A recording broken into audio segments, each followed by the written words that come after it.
In this video, I'm going to show how to set up the pulse output on the Siemens FM520 or the FMT020 transmitter and show it into simulation mode after so you can see it's working.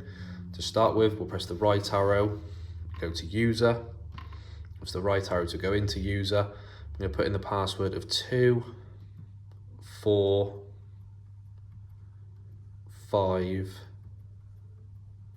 7. And press OK. We're going to go down to setup, use the right arrow to go into setup. We're then going to go down to input and outputs, right arrow to move into there, go down to digital output, press the right arrow to move into digital output. It's currently disabled. We're going to use the right button to give us the menu. We're going to drop down to pulse output using the down arrow and then press the right arrow to select pulse output. You can see it's been selected. Press it again to select that in. Now we've got a range of other templates we can select from. Flow direction is positive, I want to leave that as it is. Units, so this one's in meters cubed. I prefer to use mine in litres, so I'm going to change this. Use the right arrow. I'm going to go up to litres. Right arrow once to select it. Right button again to go back to the main menu. So there we can see our units are litres. Amount, so what do you want this set to? So 1 pulse per litre, 1 pulse per 10 litres, 1 pulse per 100 litres. This will depend on your flow rate. So for this one, we're going to say it's a small meter, say a 50 ml that's doing 3-4 litres a second. So we're going to leave this at 1 for 1 litre. And pulses per amount, so that we're going to leave that at 1. So you're getting 1 pulse per litre. If you wanted 1 pulse per 10 litres, you'd leave that as 1. That's your 1 pulse. And your amount, you'd go into there, you drop that to 0. Move across, move that up twice, so you've got 10. Go OK, so that's now 10. So that's 1 pulse per 10 litres.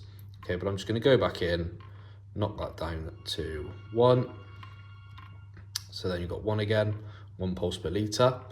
Next, we're going to do the pulse width. So these instructions are for working with UK data loggers. So at the moment, we've got the pulse width in seconds. We want to change that down to milliseconds. Select that once. Select it again, and we're going to drop down to the pulse width itself. We want that to be 20 milliseconds. So we'll drop that to 0, up that to 20. Now that's set to work with a UK data logger. There's nothing else here we need to do. We can come back out of that. That's your pulse setup set now. I'll put on the screen where you need to wire into in the actual unit, and you can follow those steps, wire it in, you should be good to go. To test it, we can go back. We can go to maintenance. We'll go down to simulation. Here, we're going to go process values, volume flow. So simulation mode is disabled. I'm going to change that to enabled. I'm going to go down to simulation mode. So it's currently simulating 1 litre a second. If you can see already, it's now showing 1 litre a second on our pulse tester. If I press across, if I up this, let's say to 5 litres a second, press OK. You can now see our pulse tester is now reading 5 litres a second, and so on. If I change that to 7 litres a second,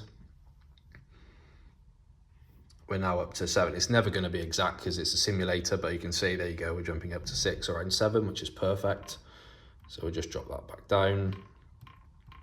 And that's your simulation mode tested.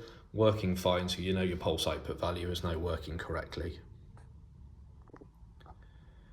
If for any reason your two devices aren't matching up, it's because the factors that you fitted in one of the units is different to the other.